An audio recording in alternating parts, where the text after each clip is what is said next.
अपने समुदाय में, मुस्लिम समुदाय में बहुत उसकी मतलब उसको बहुत अच्छा व्यक्ति माना जाता था करौली में। क्यों? हृदय का बड़ा अच्छा था, रोज अपनी नमाज पढ़ता था समय से और अपना कलमा आदि जो भी वो करते हैं सब करता था। अपने धर्म के प्रति बहुत निष्ठावान, नियम नहीं टूटने देता था अपना। नमाज इतने बजे करनी है तो करनी है, उसको इतने बजे वो कलमा आदि करना है, अपने मस्जिद जाना है, वो जाता ही था समय से। और डाकिया था, पोस्टमैन था, तो डाकघर में काम करता था और चिट्ठियां जहां जहां की आती थी उन चिट्ठियों को उन स्थानों पर वितरित करने जाता था। एक दिन चिट्ठियों के मध्य में एक चिट्ठी थी श्री मदन मोहन जी की।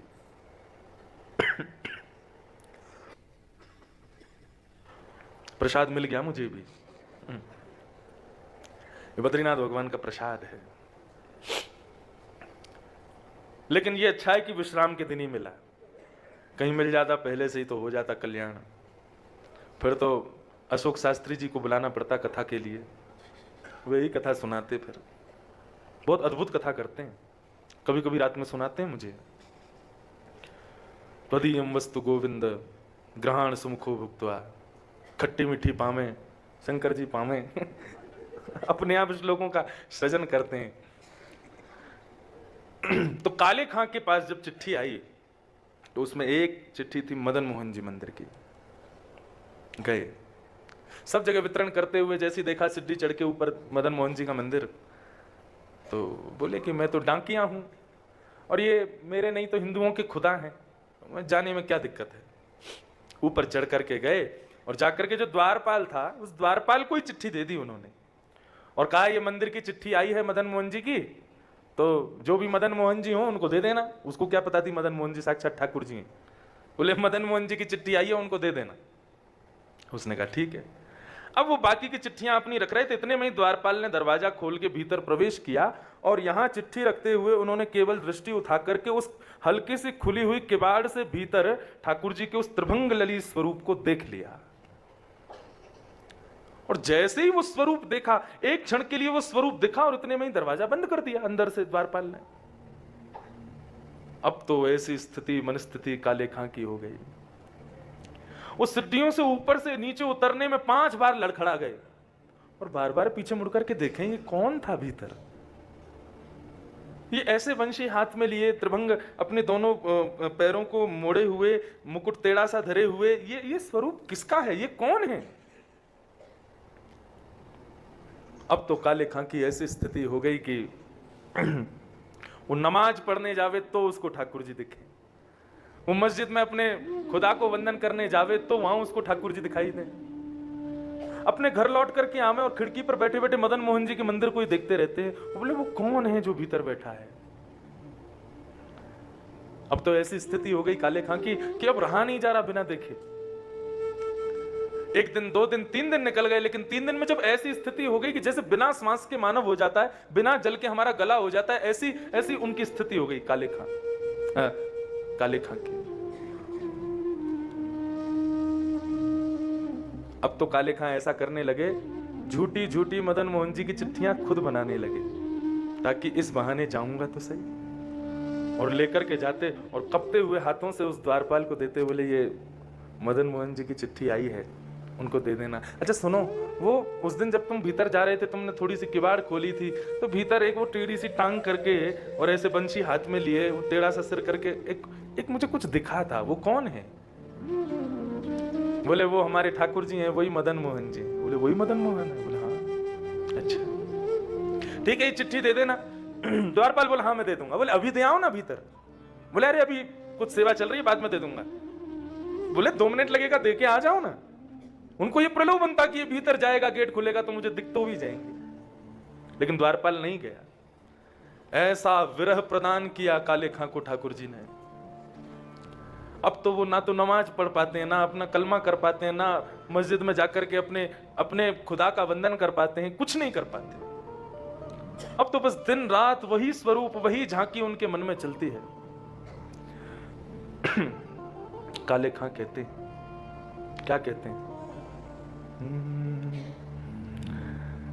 लगन जो लागी नाथ लगन जो लागी नाथ ताको विस्तार कहाँ, भूख प्यास नेत्रा कछु बादत नहीं सांवरे। लगन जो लागी नाथ ताको विस्तार कहाँ, भूख प्यास नेत्रा कछु बादत नहीं सांवरे। भोजन छोड़ दिया ठाकुर जी की स्मृति में। एक दिन हो गया भोजन नहीं किया, 2 दिन हो गए भोजन नहीं किया, 3 दिन हो गए। अब तो ना अपने दफ्तर जाते हैं, ना कलमा कुरान करने जाते हैं, केवल अपने घर की खिड़की पर बैठे बैठे श्री मदन मोहन जी के जो सुंदर मंदिर का ऊपर बुर्ज है, केवल उसी का दर्शन करते रहते हैं। मदन मोहन मूर्ति को बेग दर्शावो आप, एक एक क्षण कोटि कल्प समझावरे। हे मदन मोहन जी, मुझे दर्शन दो। क्यों?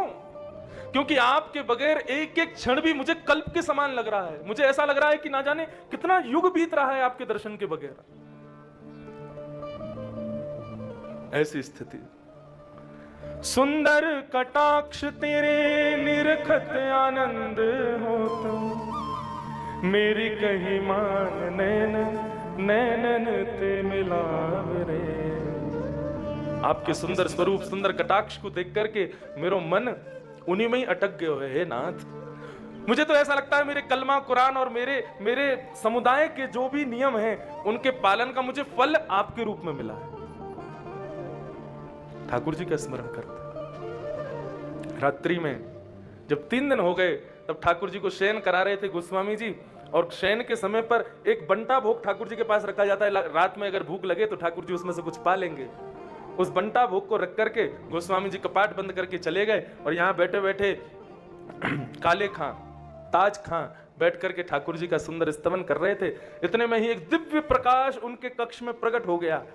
बिल्कुल मूर्छा की अवस्था में जब आ गए, भूख प्यास से व्याकुल होकर के, तभी एक दिव्य प्रकाश दिखाई दिया, और जैसे तैसे नेत्रों को छुपा करके उन्होंने जैसे ही अपने कक्ष में देखा, तो सामने बंटा भोग हाथ में लिए साक्षात श्री मदन मोहन जी खड़े हुए हैं। मदन मोहन जी बैठ गए। अब तो जैसे ही उनका स्वरूप देखें, स्वरूप देख करके आनंदित हो गए, नेत्रों से अश्रुधार बहने लगी।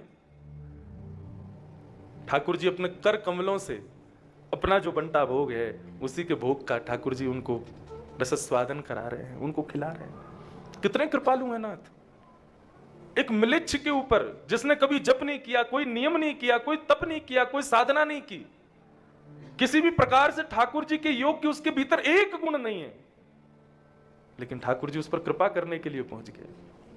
अपने कर कमलों से ठाकुर जी ने उसको भोग खिलाया, और भोग खिलाते ही जैसे ही उसने एक निवाला भीतर लिया, इतने में ही ठाकुर जी वहां से अंतर ध्यान हो गए।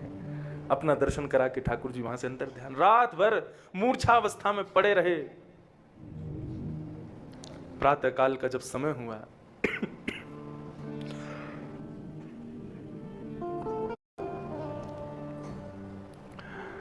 सुबह का जब समय हुआ, गोस्वामियों ने ठाकुर जी को उत्थापन करके जैसे ही सब सामग्री देखी, तो वहां पर बंटा भोग नहीं था। पूरे मंदिर में हल्ला मच गया, ठाकुर जी का भोग कहां गया? सोने के पात्र में, सोने के बंटा भोग में ठाकुर जी की प्रसादी रखी जाती है, कौन ले गया? अरे चोरी हो गई, चोरी हो गई। पूरे करौली में हल्ला मच गया।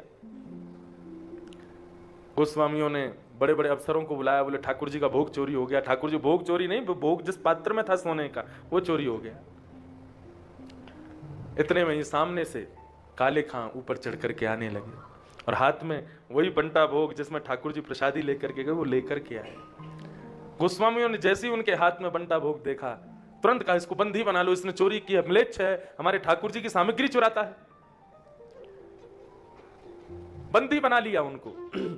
बंदी बना करके बैठा लिया। मुस्कुरा रहे थे काले खां। गोस्वामी बोले तुमने चोरी की ठाकुर जी की? बोले मैंने चोरी नहीं की है, तुम्हारे लाला ने चोरी की है। बोले हमारे लाला ने? हाँ, तुम्हारे मदन मोहन जी ने चोरी की है, मेरे चित्त की चोरी की है, मेरे धर्म की चोरी कर ली, मेरे नियमों की चोरी कर ली। मैं अपने कुल खानदान में व्यवस्थित था, मेरा सब कुछ हरण कर लिया इसने, तुम्हारे टेढ़ी टांग वाले ने, इसने चोरी की। और ये रही बात बंटा भोग, 3 दिन से भोजन नहीं कर रहा था क्योंकि इनका दर्शन नहीं हुआ था मुझे, तो रात्रि में अपना बंटा भोग लेकर के आए मुझे पवाने के लिए। बंदी बनने को तैयार हूं, लेकिन शर्त एक है, कारागृह के रूप में मदन मोहन जी का मंदिर चाहिए मुझे, यहीं पर बंदी बन के रहूंगा ताकि इनको निहारता रहूं। दरस को भिखारी काले ताकि प्रभु अरज सुनो, नंद के दुलारे यार चाकर हम राखिए। दरस को भिखारी काले हमारी अरज सुनो, नंद के दुलारे यार चाकर हमें राखिए।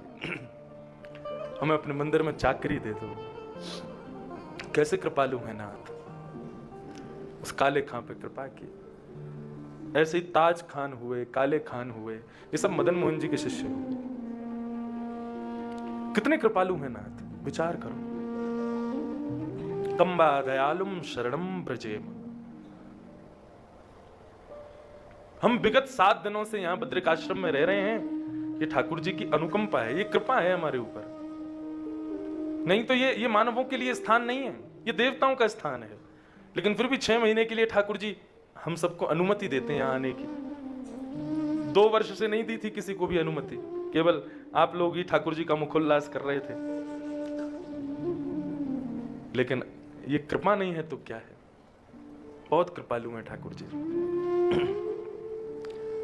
और जिनको ठाकुर जी की कथा श्रवण का सौभाग्य है, जिनको ठाकुर जी की सेवा का सौभाग्य है, ठाकुर जी के प्रिय संत जनों के मिलन का सौभाग्य है, उनको तो नित्य आनंद मनाना चाहिए।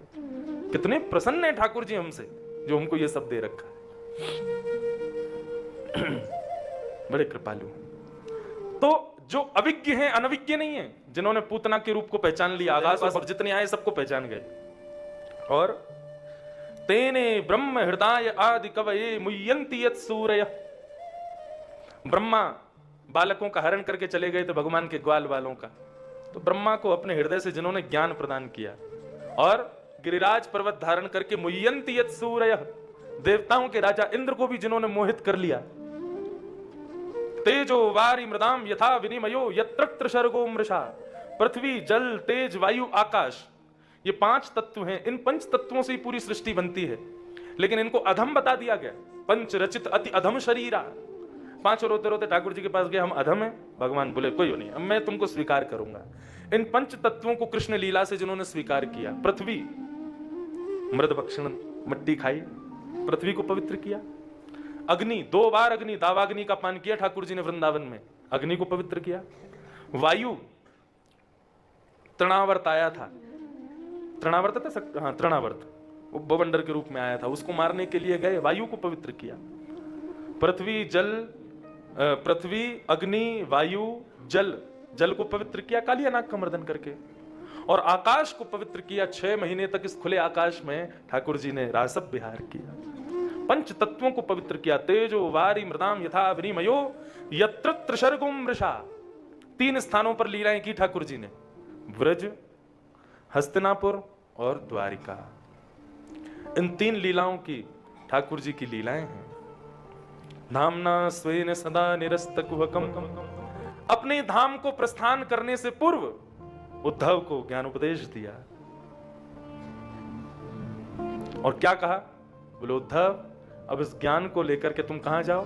बद्रिकाश्रम जाओ, बद्रीनाथ चले जाओ, और वहां जाकर के मेरे दिए गए इस ज्ञान का मनन चिंतन करना। श्री उद्धव जी महाराज यहां आ गए।